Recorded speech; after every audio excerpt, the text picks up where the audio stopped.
Cravings are not a willpower problem. They are a brain chemistry problem, and that distinction matters.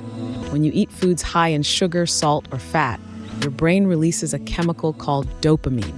Dopamine is the same chemical involved in habit formation and reward. Over time, your brain starts to expect those foods and sends stronger and stronger signals asking for them.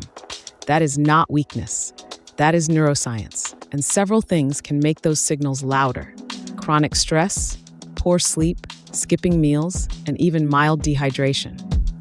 So let's talk about what the evidence actually says you can do about it. Start with protein and fiber. Both slow digestion and help your body feel genuinely satisfied after a meal, not just temporarily full.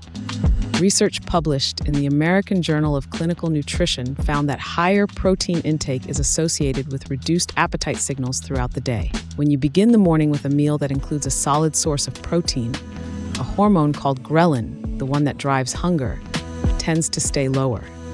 That sets a steadier tone for the hours ahead. Hydration matters more than most people expect. The brain can misread mild dehydration as a food craving. A simple habit, drinking a full glass of water before each meal, has been studied and shown to support better appetite regulation. Herbal teas and water-rich foods like cucumbers and celery count too. What tends to work against you is sugary drinks.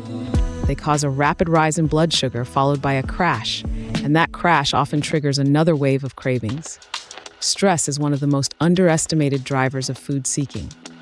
When cortisol, your primary stress hormone, stays elevated, the brain specifically craves sweet, salty, and high-fat foods. Research published in Psychoneuroendocrinology confirmed this connection. Physical activity, even a 10-minute walk, has measurable effects on cortisol. So does slow breathing and time outdoors. Knowing your personal stress triggers gives you a moment of choice before the craving takes over. Sleep is where a lot of people lose ground without realizing it. When sleep falls below 7 hours, ghrelin rises and leptin, the hormone that signals fullness, drops. The part of the brain responsible for decision-making also becomes less effective under sleep deprivation. A consistent bedtime, a cool and dark room, and reducing screen exposure before bed are all evidence-supported starting points. Finally, your environment shapes your behavior more than your intentions do. Research on behavioral science shows that people tend to eat what is convenient, not what they consciously planned.